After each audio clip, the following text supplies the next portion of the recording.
Good morning, colleagues. My name is Bob Holzman. I'm an anesthesiologist at Boston Children's Hospital and a professor of anesthesia at Harvard Medical School. Among several of my interests, one of my interests is in ancient and medieval history, and that's the journey that I'd like to take you on today. For about the next 40 minutes, we're going to explore expertise and professionalism via allegory.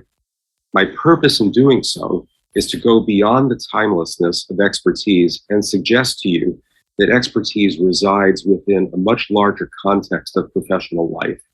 So for the next little while, let's take a lyrical tour of ancient values that were personified 2 millennia ago in classical civilization and relate that to the current and future efforts in ensuring patient safety. In disclosure, I must tell you that I have been thinking about this for a long time and have just recently published a series of essays of these thoughts.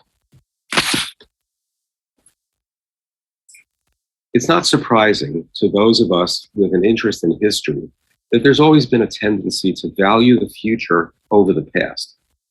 The phrase, "don't throw out the baby with the bathwater," was around even earlier than the 1500s as a common German proverb and used by many well-known writers.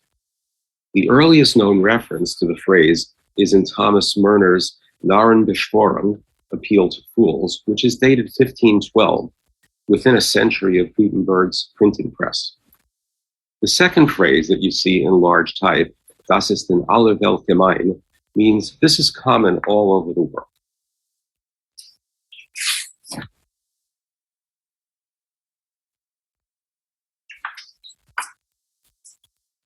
An anesthetic is a slice of time with a beginning and an end, during which we look backward to a patient's history, look contemporaneously at the patient's surgical responses, and look forward to their healthy recovery and regaining of function.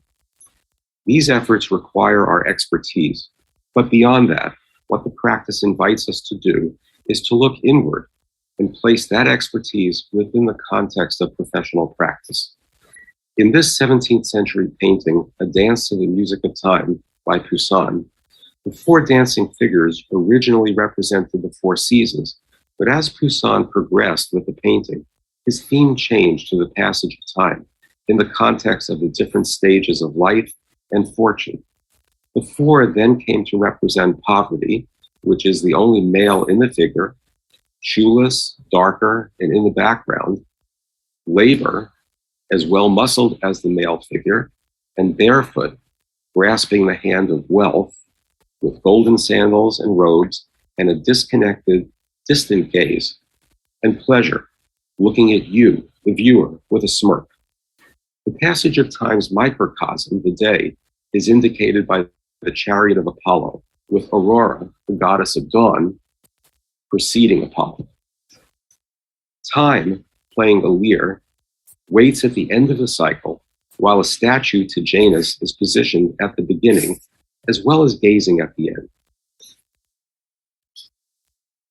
As words go, profession has been around a relatively long time, since the 13th century, as a religious term for one who professes a belief or faith, and publicly professes such by declaration or oath. This verb became nounified when its use broadened to the calling that one professed. Professionalism, the requisite qualities for practicing a profession, appeared in the mid-19th century with astonishingly increased usage since then. The operating room is a crucible for professionalism and a laboratory for professional development. The OR requires expertise in anatomy, physiology, pharmacology, the balancing of uncertainty, tolerance for and an understanding of patients' self-control and its abandonment, crucial and rapid decision-making and leadership, as well as a calculus of democratic input balanced with individual authority, power, and responsibility. It is about relationships, not only between individuals, but also relationships of time, space, and self-development. In other words, professionalism. The pantheon of professionalism is composed of at least 7 readily identifiable values, only one of which, qualities, is related to specific competency and expertise. Although I can't, in this brief span of time, cover all of these pillars, let's begin with an allegorical look at the most commonly regarded metrics for expertise. What qualities does it take to be an anesthesia professional? Certainly scholarship, as embodied by Chiron the Centaur, teacher of Achilles and Aesculapius, and the first medical educator. He was specifically recognized for his prowess in pain relief through the use of medical herbalism. Educational achievement is a starter criterion for medical school and accomplishment in postgraduate medical education. Sooner or later, and it was later in my case, every one of you was an excellent student, making you a competitive medical school applicant and resident or CRNA. Among the more mundane sounding but consummately important requirements for the practice of anesthesiology is the ability to be procedurally deft, skillful, quick, and clever at the same time. Technique, the spirit of art, technical skill, and craft, is inseparable from Hephaestus, also known as Vulcan in Latin, and the muses for inspiration. The fluid navigation between craft and knowledge, precision art, and scholarship is the ideal of the skilled clinician. Moving beyond mere competencies, we progress to independent mastery of beauty and articulation in craft and in thought. Personified by the graces, the highest technical performance levels for any specialty are achieved, including the ability to be articulate with colleagues and patients in the spoken and written word. It is surprising that grace and beauty are infrequently incorporated into descriptions of medical care, especially for the procedurally based specialties.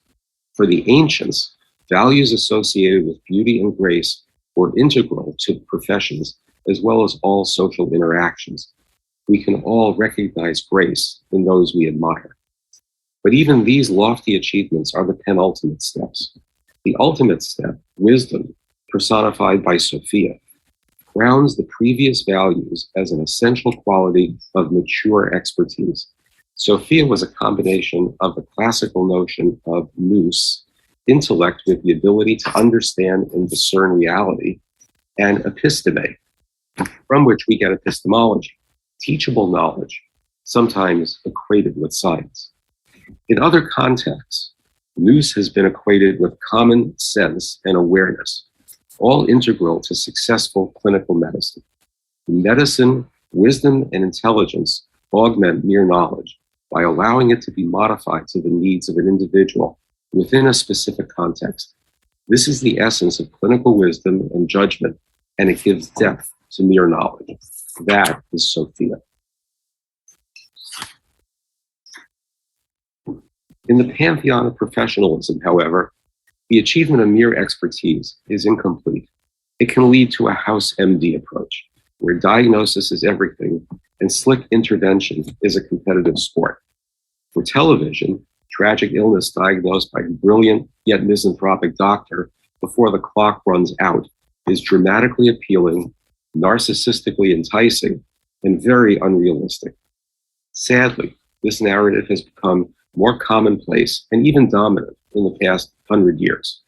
It is, moreover, the omniscient and seductively just-in-time story we like to portray about ourselves, especially in the Colosseum of the opera. It is at this juncture that professionalism can begin to blossom. A substantial amount of professional growth should come from reflection about one's experiences caring for real patients, an appreciation of the human condition. Let me explain what I mean by this.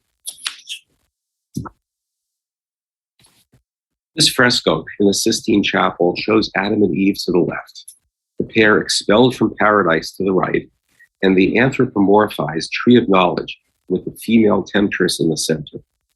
To the left, the Garden of Eden is lush, to the right, barren. The story flows from left to right. Eve grasps the apple confidently, Adam intensely and selfishly. Everything was perfection until it was perfection no longer. Everything was paradise until the apple. In Hellenic mythology, everything was all right until Pandora's curiosity caused her to open the lid of the jar, letting disease and suffering out and only leaving hope within. This set the stage for understanding diseases as well as the suffering, pain, and hope that is the human condition. The story goes like this. Zeus assigned Prometheus, the titan of forethought, the task of creating the race of man. But Prometheus fell into disfavor with Zeus because, feeling sorry for the troubles of men, he gave him fire, stealing it from the gods. Zeus then commanded Hephaestus, better known as Vulcan, to create the first woman, Pandora, which means all gifts. The jar was a wedding gift to Pandora and her betrothed, the younger brother of Prometheus, Epimetheus. Unfortunately, the jar contained both good and evil spirits. When Pandora opened the lid of the jar, she released burdensome toil and sickness that brought death to men, diseases, and a myriad of other pains. A quote from Hesiod. Only hope was left behind. These diseases were collectively known as the nosoi, and this is where we get the branch of medicine that deals with the classification of diseases, nosology. The enduring lesson of hope remaining when disease was loosened upon the world is that knowing the misery of disease also enables one to recognize the strength of hope, a vastly underrepresented topic in medical education, and one that is rarely, if ever, acknowledged in anesthesia training or practice.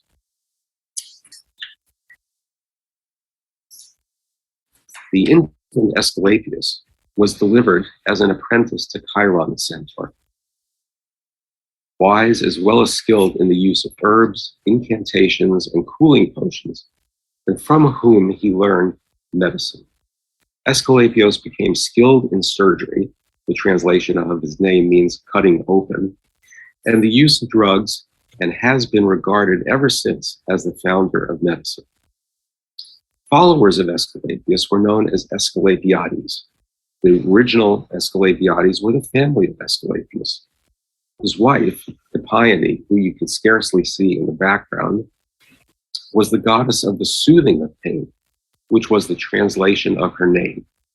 The marriage of Aesculapius and Hippione, metaphorically pairing cutting open with the soothing of pain, recognized the pairing of surgery and pain relief since ancient times.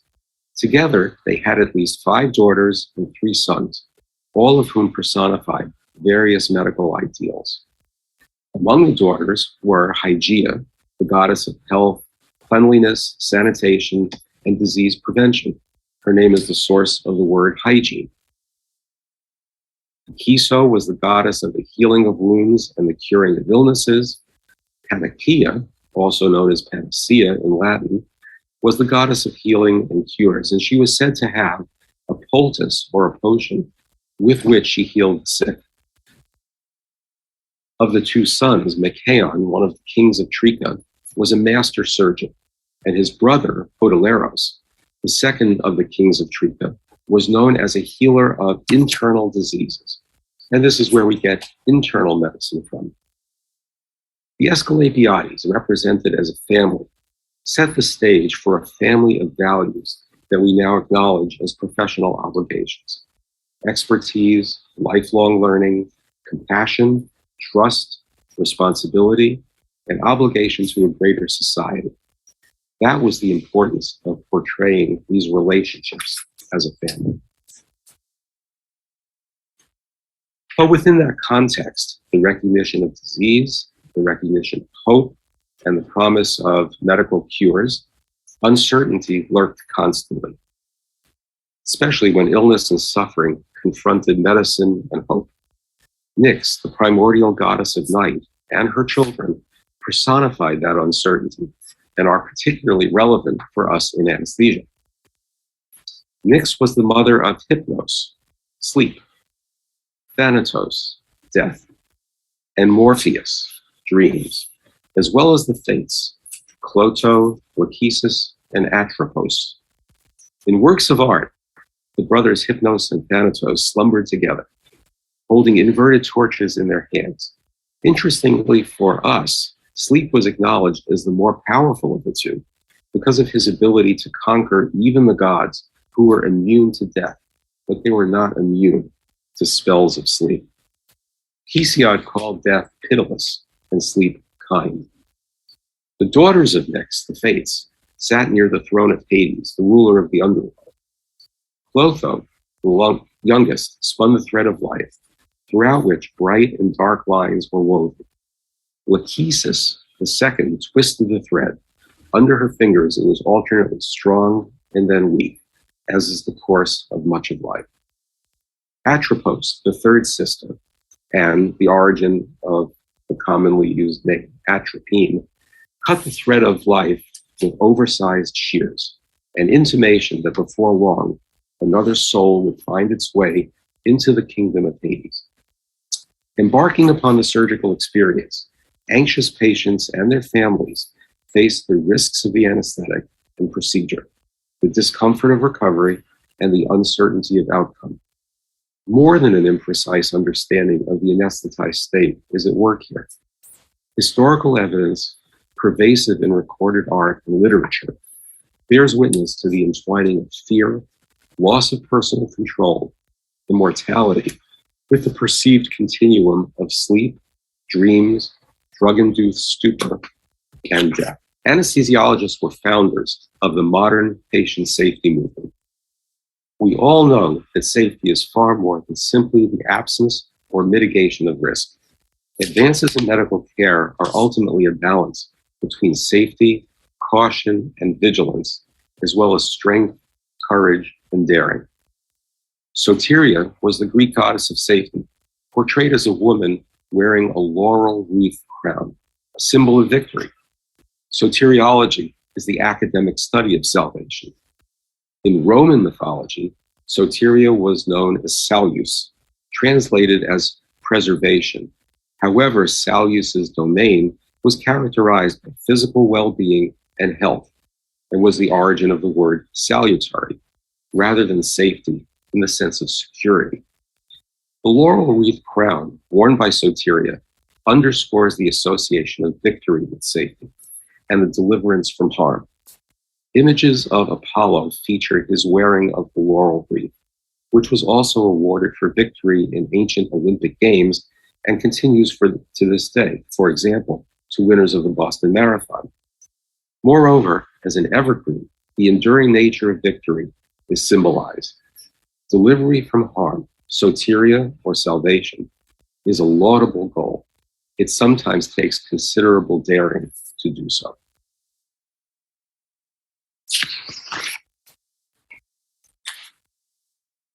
Yet pain and suffering remain.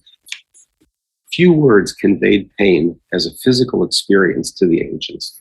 It was rather thought of as a metaphysical, perhaps existential experience, equivalent to misery, suffering, and in the psychological sense, grief, mourning, and loss of existence. Superficially, it's not hard to picture this in the context of wounding as almost inevitable in a warring society. Heroic war injury, after all, was praised in Hellenic society, leaving the real suffering to be perceived as something metaphysical. Available soporifics like mandrake, hemp, and opium address both. The algae, also known in Latin as dolores, were the spirits of pain and suffering, as well as grief, sorrow, and distress, illustrated here as one goddess. One of the singular contributions of anesthesiology is the understanding of and differentiation between acute and chronic pain. In addition, the neurobiological effects of pain are such that they may result in the misery and suffering that accompany chronic pain. This sequence may very well be kindled by acute surgical pain, which is a principal focus of the perioperative experience. At the same time, the role of depression and other psychiatric and emotional factors, well recognized in chronic pain management, are barely touched upon in current planning for surgical anesthesia or critical care, providing fertile ground for future efforts.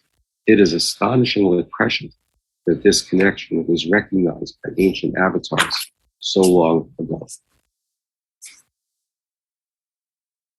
As to the next pillar, there was no Greek overarching god, goddess, or spirit for emotions, because each of the deities was associated with their own emotional complexion. Personified spirits of the human condition often represented emotions as abstract concepts, in addition to attributing specific emotions to particular gods. Yet the word emotional, in quotes, often used in a pejorative sense when applied to difficulties in human interaction, can be devastating in any work setting.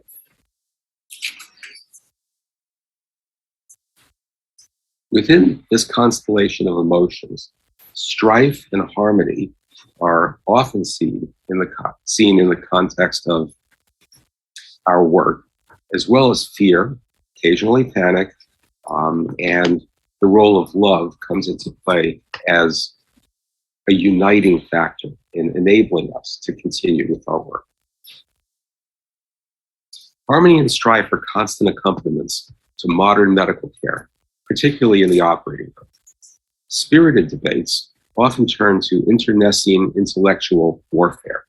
Sometimes the resolution of the debate is accomplished under guise of the captain of the ship doctrine, where the surgeon is in charge and exercises both authority and power. Other approaches may include collaboration, discussion, and negotiation. Sometimes all parties declare victory and retreat, and occasionally revenge is delayed until another day. Regardless of the strategies and tactics for resolution, conflict itself impairs clarity of thought and judgment and undermines attention to patient care during critical periods. Conflict may also have a positive effect as well. Not all conflict is destructive. In specific circumstances, disagreements are actually beneficial. While strife cannot necessarily be counted on as a sustainable form of energizing conflict resolution, there is something to be said for Lincoln's successful team of rivals approach. Separate from harmony and strife, Phobos was the personification of fear. Emotional turmoil due to fear and panic also impairs thinking and decision-making ability. In a campaign of wills, as the operating room can occasionally become, striking fear or terror through intimidation, belittling or badgering can be intimidating as well as demoralizing, yet it is unfortunately not uncommon and often very effective. It is the basis for bullying. Moreover, the operating room typically has at least 2 and often 3 generations of practitioners in it, with varying levels of knowledge and experience, as well as confidence, emotional intelligence, and social skills. The enduring allegorical lesson of Phobos was that Phobos was always portrayed as an adolescent boy, an adolescent with his fear strategy and tactics characteristically immature, like the threats of many bullies. Love is a complicated subject in mythology, as it is in the rest of life. Eros, as colloquially understood, is actually a creation of the later Greek poets. A more proper historical perspective on Eros recognizes 3 erotes in the continuum of time: the Eros of creation, the Eros of philosophers, and the Eros of the erotic poets. The last, with which we are most familiar because of the playfully sensual and frequently mischievous antics of Cupid, are generally not part of the ancient religious belief of Greeks. The early version made Eros one of the fundamental forces in the formation of the world, since he was the uniting power of love, which brought order and harmony among the conflicting elements of chaos. That is the enduring lesson. Love will fuel order, harmony, and engagement. It's the antidote for burnout.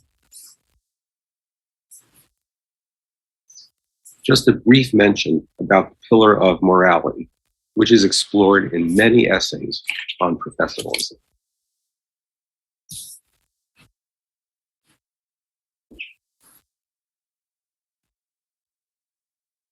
Among the bona fide morals valued in medicine are truth, respect, justice, kindliness, self-control, personified as aletheia, aidos, psyche, philoprosene, soprosene, respectively.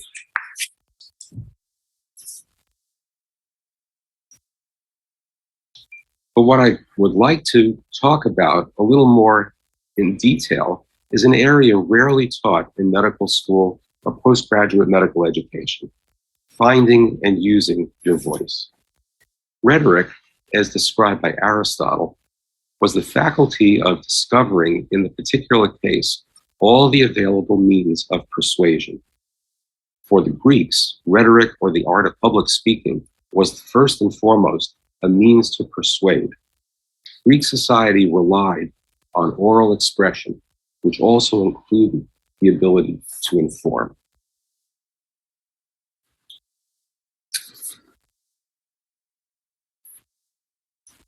Paragoron was the spirit of consolation, comfort, and soothing words. She was a companion of Aphrodite, the goddess of love. Paregoric, a drug which you may have heard of, was an over-the-counter camphorated tincture of opium used to decrease stomach and intestinal movement, employed mainly as an antidiarrheal in children. It was sold over the counter until the early 20th century. In both ancient Greece and Rome, the consolatio, or consolatory oration, was a ceremonial oration used to comfort mourners at funerals. It was one of the most popular exercises in rhetoric.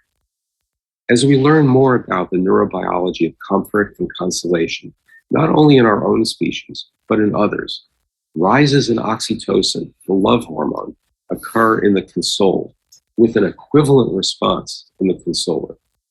How much better might we become as a result of comforting others more?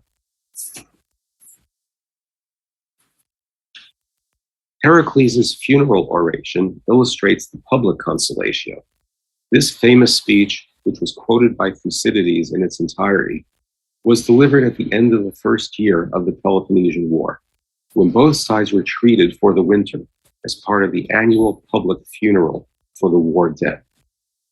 One of the most memorable and best delivered speeches in modern times that followed the formal consolatio template almost exactly was President Ronald Reagan's 1986 eulogy for the Challenger space shuttle crew.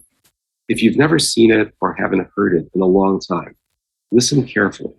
It follows almost exactly the outline of Pericles' oration to Athens. Another, which again followed the classical outline of the consolatio, was the Gettysburg Address.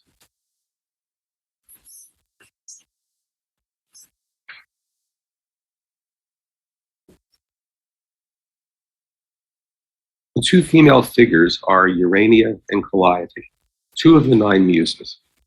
To the left is Urania, the muse of astronomy, wearing her crown of 6 stars. The second figure has a book in her lap inscribed Odys, Homer's Odyssey, which identifies her as Calliope, the muse of epic poetry. Calliope was the eldest of the muses. She was also the goddess of eloquence, who bestowed her gift on kings and princes. In older art, she held a lyre, a proxy for eloquence through music. Though eloquence is often conflated with the use of fancy words and the ability to speak without notes, it is much more about how to get a message to live in the minds of an audience. Stating one's case logically, accurately, and meticulously often won't be enough. This aspect of eloquence was expounded upon by Aristotle.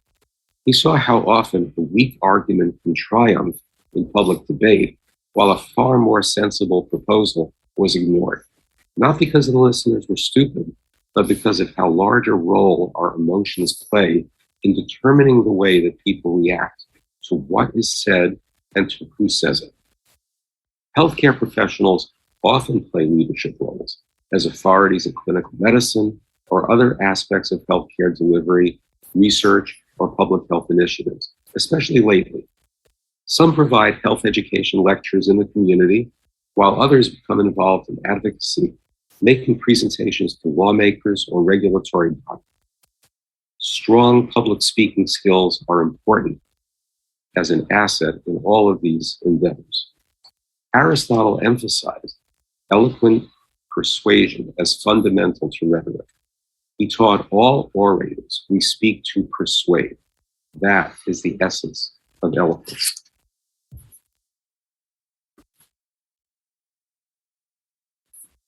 Actions, which are said to speak louder than words, operationalize one's public and private voice. We in anesthesia pride ourselves in our ability to rapidly assess life-threatening situations in the context of uncertainty and then take decisive action. Hormes represented effort in the classics, while the dialectic of victory and retreat was the domain of Nike and Palaemon. The Choice of Hercules by Carracci is a graphic portrayal of the young Hercules having to choose his path forward, confronted by vice and virtue. Hercules is portrayed as uncertain about the choice between two destinies. The one on the right, with a transparent dress, represents pleasure and shows him the flat road between playing cards, theatrical masks, and musical instruments.